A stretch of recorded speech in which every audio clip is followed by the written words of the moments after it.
We are pleased to have this morning a special guest in our studios, a candidate who is running for the State House, Arkansas House District 96. We're talking about Jon Comstock, who said the other day that he was running for House District 96 because he wants every resident of the district to say at the end of 2 years of his time in the legislature that he really was a servant to the people of the district.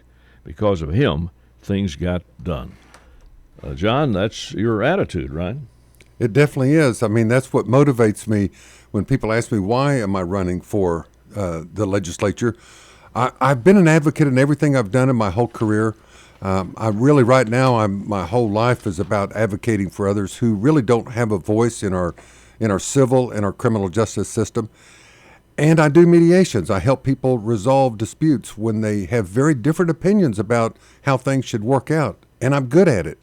I pat myself on the back for that. I'm not trying to be arrogant about it. I'm a good lawyer. I was a good judge. I actually am, I think, an excellent mediator.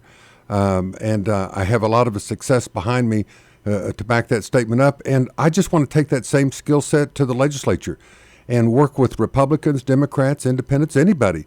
Because most of the time, as you know, Colonel, the issues we deal with in Arkansas legislature, they really shouldn't have a Republican or a Democrat bent to them. They have a problem that's identified, and then you talk like adults about what are the potential solutions to that problems. And yes, there's various stakeholders that have got to be considered and different interests that have to be weighed.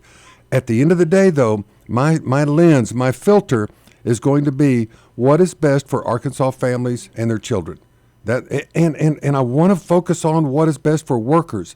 Listen, I don't have anything against the Chamber of Commerce. I'm a member of the local chamber here. But chambers really do have a tunnel vision in terms of the businesses that they serve as opposed to the workers. And I want to make sure that we give people that are just working for wages out here have an advocate in the legislature. Yeah, it seems to me that your history has indicated that you're a guy that is real concerned about the typical citizen out here where the rubber meets the road. You're into helping people. You know, one time a person years ago, I can't remember what I was asking for a contribution from somebody for, some project. And this man told me, he said, Jon, you know, it's easy for people to write a check or to reach into their pocket and give you a contribution for this good cause. But really what makes the difference is, do they get on ground level with these folks that are dealing with the challenges in life? And I really took that to heart. That's why, I have found it to be true that when I help people that are distressed, I get to meet some of the nicest people in our communities. And they are just down on their luck, let's say, and certainly have they made some bad decisions? Yes, they have. But folks, a lot of these people have got trauma in their lives currently. They've had trauma in their lives in the past, and they have challenges in this harsh old world we live in. Yeah, Jon, I would be interested in your take on the state of our situation here in this country today, where we're so polarized. I have never seen a situation where we've got people who've chosen up sides and they just have no tolerance toward anybody else. What can you say about that? I can say that it pains me. I did a little. I wrote something up the other day when Justice Ginsburg died, and I suggested to folks what is one of the important legacies that she leaves us with. And the one I picked was the fact that she and Justice Antonin Scalia were very best friends. Mm-hmm. These are two people who anybody would say were intellectuals, both of them. And anybody would say that they held strong opinions that were very different from each other. And yet these folks vacationed together. They didn't just respect each other, they liked each other. And I ended my little piece by saying that's what I want to say to folks in the legislature and in my District 96. We might not agree on everything, but let's still call each other friend. Sure. Let's end a phone call with saying, hey, good to see you, my friend. I know a gentleman that does that every time I see him, and it just puts a big smile on my face when he says that every time. He's a strong Republican, but he always says, good to see you, my friend. Let's talk about District 96, first of all, and I'm sure there's listeners out there that says, well, am I in District 96 or not? Can I vote for Jon Comstock? Give us a general boundary discussion on that. Sure. It's primarily, it's not, none of our districts are just straight lines. I wish they were.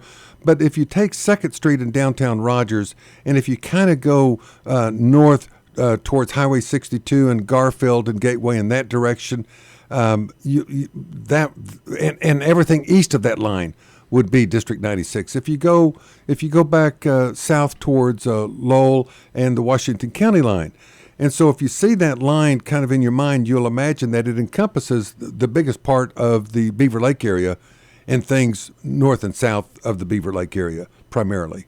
Okay, now there are some dates here that people need to really zero in on. And, of course, everybody knows that November 3rd is the day of the election. That's the election day. However, the last day, the early voting will start in roughly a little over 2 weeks. Yes, October 19th. Yes, sir, yeah. October 19th. Now, what about people who, and I talk to people every day who are up in years, or maybe they have a challenging situation health-wise, and they say, I'm going to try to get an absentee ballot. And what's the guidance there that we could give people? Well, what I would tell them is, if you haven't applied for it, do it now. You can get that application online at the county's website. You'll get a package. Well, first of all, the application is very simple to fill out. It just asks some basic questions so that they can identify who you are. But then you will receive a packet in the mail that will have an instruction form that will take you step by step how to fill out that ballot. And they'll provide you 2 envelopes. One of the envelopes will say ballot only on the face of it. And one of the envelopes will be an envelope addressed back to the county clerk's office. And you just want to be sure to follow those instructions. But I would say to folks, do it now, because they've actually started mailing out some of the I think right now they're mailing out ballots. They started that one day last week, I believe. So people can fill these out and get them sent back in the right envelope there. Yes, and they're going to stage them at the county clerk's office so that they can prep them so that when on election day they're going to be able to count these ballots in quick order. Right. Now, there's another date that's important. If somebody is not registered to vote out here, and then October 5th, you've got until October 5th to get registered. And how do they do that? Well, they do that by going to the county clerk or one of our county clerk satellite offices. It's very easy also to register to vote. I mean, just basic questions. And folks, you don't have to, in Arkansas, you don't have to designate yourself as Republican or Democrat. You can just leave that section blank. It's not one of the fields of information that has to be completed. And the trend in Benton County is really the bulk of people do not select a party affiliation. They just leave that blank.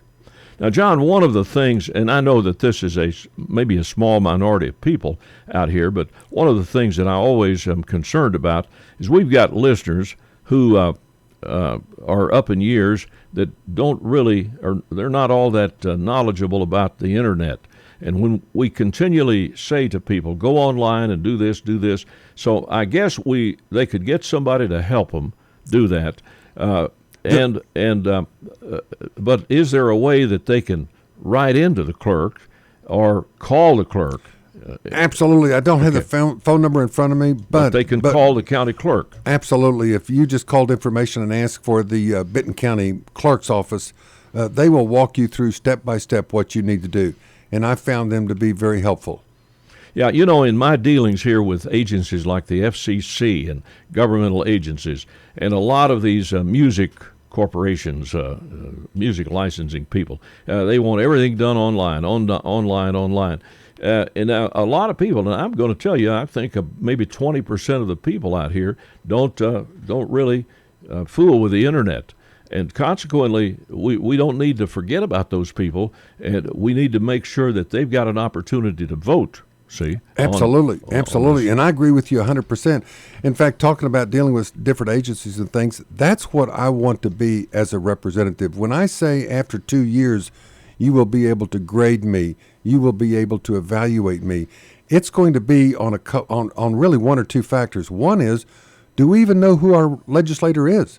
You know, most people don't even know who represents them. I hope after 2 years, people in House District 96 will say, hey, Jon Comstock's our representative. And you know why they're going to say that?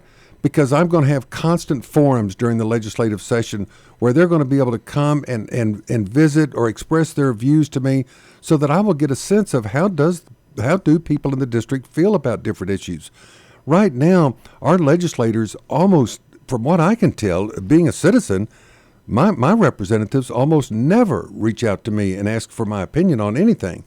I never see an opportunity to go to a public forum where I get to tell my legislator what I think about issues that they're dealing with in the upcoming session, or maybe what might be coming up in the next general election. For instance, right now, of course, as you know, Colonel, we've got some issues coming up on the ballot in November 3rd. I realize that that's been a decision that's already been made by the legislature, but as a representative and as a candidate for office, I certainly feel obligated to share, at least with potential voters, what my views are about those issues. Yeah, John, a lot of our legislators sort of duck some of these issues, and there's one that's coming up here real soon. And, I realize that my attitude is not necessarily representative of a lot of people. But, as I travel around and I see our roads and our highways, bridges and all of this stuff, it takes a lot of money to keep our roads, our infrastructure up. And we've got this ongoing discussion right now about the proposed, I guess it's Amendment 1, that would make the half-cent sales tax that we currently collect on gasoline and fuel, that our half-cent sales tax to fund the highways, and they're wanting to make that permanent so that we've got a permanent source of income. And yet, I noticed in a questionnaire sent out that a lot of people ducked that issue. They didn't want to answer it, or they said that they are opposed to it. Yes, I would say this. What really, one of the things when I say I'm impatient for what I see happening in the legislature, I think to myself, hey, we sent you there to do a job. And one of the jobs you do primarily is you either figure out how to raise money for the government and how to spend that money appropriately. That's the essential role of the legislature.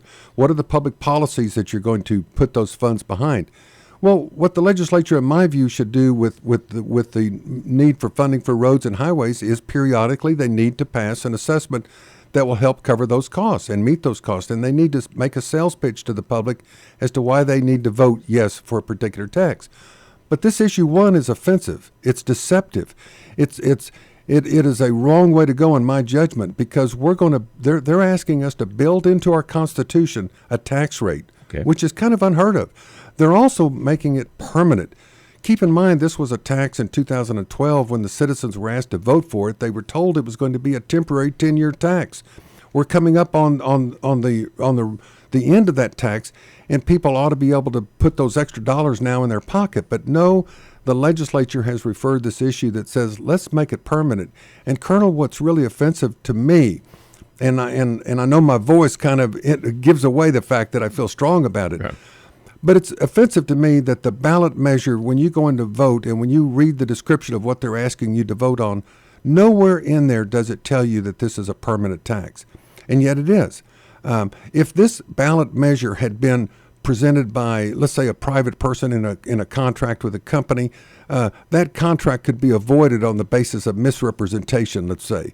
If this had been a citizen initiative, where they had come up with this initiative and had asked to put this on a ballot, the Arkansas Supreme Court would kick it off the ballot because they would say it's deceptive and misleading and fails to genuinely tell the public what they're voting on.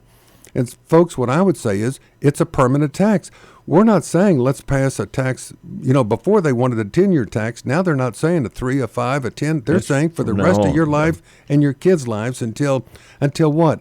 Until you citizens can change the Constitution. But guess what?